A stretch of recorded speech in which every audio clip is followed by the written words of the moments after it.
So, what's the most powerful piece of advice you've ever gotten? For Selena Gomez, it was something that shaped her entire life, way before she was famous. We're going to dive into her really personal story and the one big idea she wants all of us to get, the amazing power of just trusting yourself.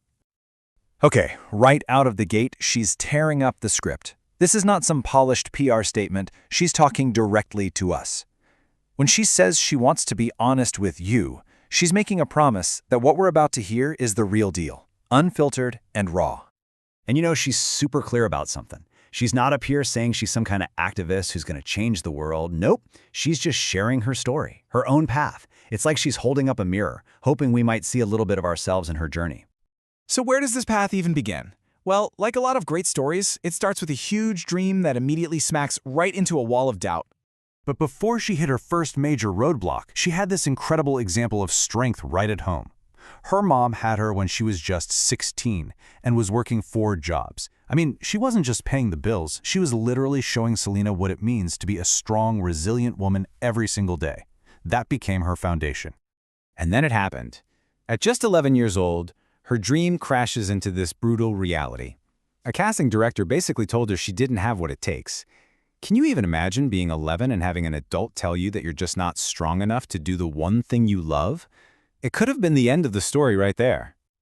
You know, when you actually see it laid out like this, it's pretty stunning. At 7, she has this big dream. By 11, it's almost crushed by one person's opinion. But then, get this, just 2 years later, she lands her own show. That's not just a comeback. That's some serious resilience right there. So the big question is, how on earth did she do that? And this brings us to the absolute core of her whole message. It's all about learning which voice you should actually listen to. And there it is. That was the antidote. While that casting director's words were probably echoing in her head, her mom's voice was just louder.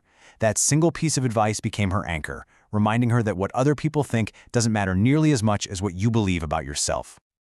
So let's just break down what she means by self-trust. It's not about being arrogant or having a huge ego. It's actually super simple. It's a mix of 2 things. Doing something because you genuinely love it and holding on to the belief that you can do it, even when everyone else is telling you no. And this part is so important. When she finally got her own show, her first thought wasn't, "Ha, take that, casting director." Nope. Her first thought was about her mom. The real win wasn't proving some critic wrong. It was proving that her mom's advice, to trust yourself, was right all along. Okay, but getting past one critic when you're 11 is one thing. What happens when it's not just one voice anymore? What happens when it feels like a constant roar of criticism coming from every single direction? And this is where it gets really relatable, right? Whether it's from social media, school, or work, we've all felt that pressure. For Selena, it became this massive, overwhelming force in her life. The pressure was just a list of contradictions. Be sexy, but also be cute. Be nice, but don't be a pushover.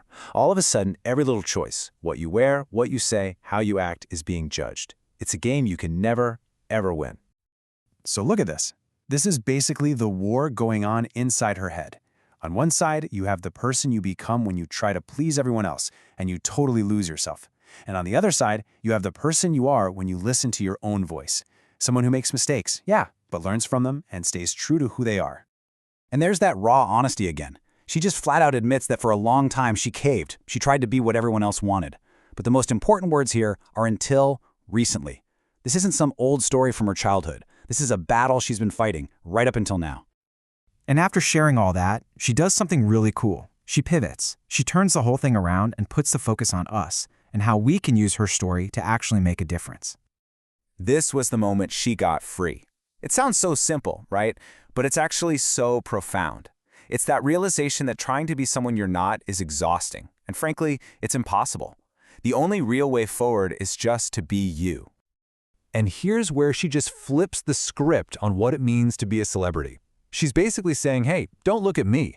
She insists the real power isn't with her on the stage, it's with every single one of us listening. She doesn't just leave us with that inspiring idea either. She asks the question directly. So what's the plan? What can you actually do to turn this feeling into action? And her answer breaks down into 3 simple, powerful actions. First, just be kind to each other. It's that simple. Second, use your energy to love and inspire the people in your life. And third, the one that makes it all possible, stay true to yourself. It's a roadmap for change that starts with you. And this is the note she leaves us on. It's this amazing call to action that's about both self-love and community. The message couldn't be clearer. Trust yourself, be yourself, and please know that you are not on this journey alone. We all have each other's backs. And really, what better way is there to move forward?